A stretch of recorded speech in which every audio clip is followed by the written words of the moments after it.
Communication happens on the listener's terms. Does that sound strange? Let me explain. Everything you say to a person is filtered through his frames of reference, biases, and preconceived ideas.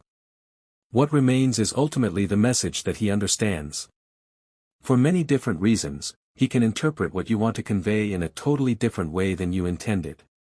What is actually understood will, naturally, vary depending on who you are speaking to, but it is very rare that the entire message gets through exactly as you conceived it in your mind. It may feel depressing knowing that you have so little control over what your listener understands. No matter how much sense you would like to knock into the other person's head, there's not that much you can do about it. This is one of the many challenges of communication.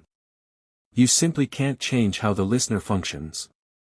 However, most people are aware of and sensitive to how they want to be treated. By adjusting yourself to how other people want to be treated, you become more effective in your communication. Why is this so important? You help other people understand you by creating a secure arena for communication, on their terms. Then the listener can use his energy to understand rather than to consciously or unconsciously react to your manner of communicating.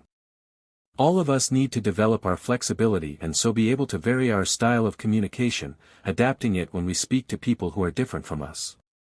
Here we find another truth: no matter what method you choose to communicate with, as an individual, you will always be in the minority. No matter what kind of behavior you have, the majority of people around you will function differently from you. You can't just base your method of communication on your own preferences. Flexibility and the ability to interpret other people's needs is what characterizes a good communicator. Knowing and understanding another person's style of behavior and method of communication will result in more educated guesses about how a person may possibly react in various situations. This understanding will also dramatically increase your ability to get through to the person in question. No system is perfect. Let me be clear about one important point: this book doesn't claim to be totally comprehensive with respect to how we, as people, communicate with each other. No book can do that, because the number of signals we constantly transmit to those around us wouldn't fit into any book. Even if we could include body language, the differences between male and female dialogue, cultural differences, and all the other ways to define variations in communication, we wouldn't be able to write everything down. We could add psychological aspects, graphology, age, and astrology and still not get a 100% complete picture. The American Journal of Business Education, July/August 2013, more than 50 million assessments have been made using the DISA tool. And yet even with all this information, communication remains a fascinating and puzzling topic. People are not Excel spreadsheets. We can't calculate everything. We're way too intricate to be described in full. Even the youngest child is far more intricate than anything that could be conveyed in a book. However, we can avoid the most blatant blunders by understanding the basics of human communication. It's been going on for a while. We see what we do, but we do not see why we do what we do. Thus, we assess and appraise each other through what we see that we do. These words come from the psychoanalyst Carl Jung. Different behavior patterns are what creates dynamism in our lives. When I refer to behavior patterns, I don't just mean how a person acts in a single instance, his actions, but rather the whole set of attitudes, beliefs, and approaches that govern how a person acts. We can recognize ourselves in certain behavior patterns, but other forms of behavior we neither recognize nor understand. Besides, each of us acts differently in different situations, which can be a source of either joy or irritation for those around us. Though individual actions can, of course, be right or wrong, there is really no pattern of behavior that is right or wrong. There is no such thing as proper behavior or incorrect behavior. You are who you are, and there's no point in wondering why. You're fine no matter how you're wired. No matter how you choose to behave, no matter how you are perceived, you are fine. Within reasonable limits, of course. In a perfect world, it would be easy just to say, I'm a particular kind of person and it's okay because I read it in a book. That's just how I am and this is how I act. Sure, wouldn't it be great not to have to mishandle your own behavior? To always be able to act and behave precisely as you feel at the time. You can do that. You can behave exactly as you wish. All you have to do is find the right situation in which to do so. There are two situations in which you can just be you. The first situation is when you're alone in a room. Then it doesn't matter how you speak or what you do. It doesn't hurt anyone if you scream and swear, or if you just want to sit silently and ponder the great mysteries of life or wonder why fashion models always look so mad. In your solitude, you can behave exactly the way you feel. Simple, isn't it? The second situation where you can completely be yourself is when all the other people in the room are exactly like you. What did our mothers teach us? Treat others as you want to be treated. Excellent advice and very well intentioned. And it works, too, as long as everyone is just like you. All you need to do is make a list of all the people you know who believe, think, and act exactly like you in all situations. Now just give them a call and start hanging out.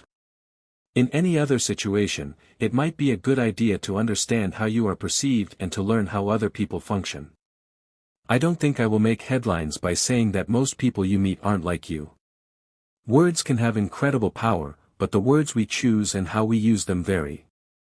As you have seen from the title of this book, there are different interpretations of, yes, you got it, words. And when you use the wrong word, well, maybe then you're an idiot. Surrounded by idiots, or not. What does this actually mean? As I was writing, the following analogy hit me: behavior patterns are like a toolbox. All types are needed. Depending on the occasion, a tool can sometimes be right and sometimes be wrong. A 30-pound sledgehammer is great for tearing down walls, but it's hardly the thing if you want to hang a picture in the foyer.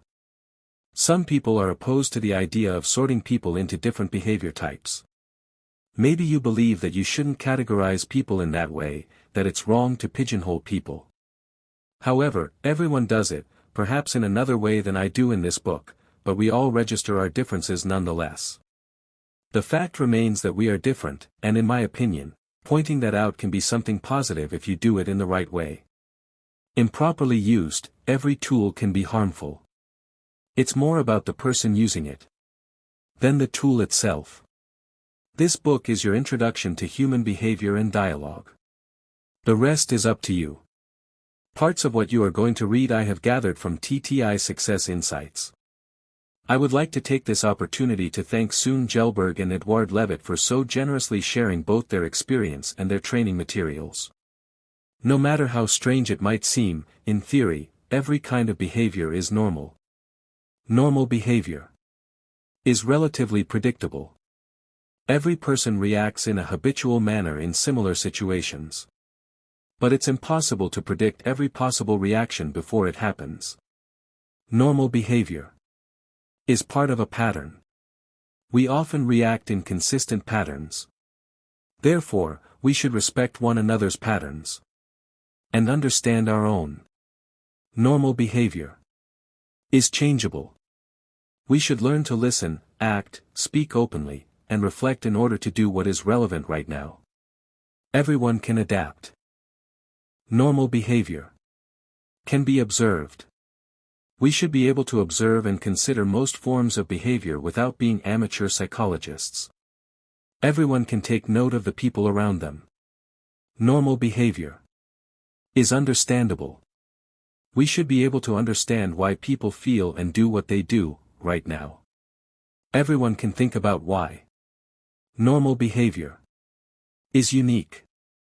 Despite the conditions that we have in common, each person's behavior is unique to him. Succeed in your own conditions. Normal behavior is excusable. Dismiss personal jealousy and complaints. Learn to have tolerance and patience, both with yourself and with others. Why are we the way we are? Where does our behavior come from? Why are people so different? Search me. Very briefly, it's a combination of heredity and environment. Even before we're born, the foundations for the behavior patterns we will exhibit in adulthood have been laid. The temperament and character traits we have inherited affect our behavior, a process already begun at the genetic stage. Exactly how this works is still a bone of contention among scientists, but all are in agreement that it does come into play. Not only do we inherit traits from our own parents but also from their parents, also in varying degrees from other relatives. At some point or other, we have all heard that we speak like or look like an uncle or an aunt. As a child, I resembled my Uncle Bertel, something to do with my red hair. To explain how this is genetically possible would take a tremendous amount of time. For the moment, let us just establish that this inheritance lays the foundation for our behavioral development. What happens once we are born? In most cases, children are born impulsive, adventurous, without any barriers whatsoever. A child does exactly what he wants. The child says, "No, I don't want to," or, "Sure I can." He is immersed in the thought that he can manage just about anything at all. This kind of spontaneous and sometimes uncontrolled behavior is, of course, not always what his parents wished for. Then, hey presto, what was once an original pattern of behavior begins to transform, in the best/worst case scenario, into a copy of someone else. How are children influenced? Children learn and develop in multiple ways, but the most common is by imitation. A child mimics what he sees around him, the parent of the same sex often becoming the model for imitation. This is clearly not an exhaustive study on how the process works, as this book is not about how we influence our children.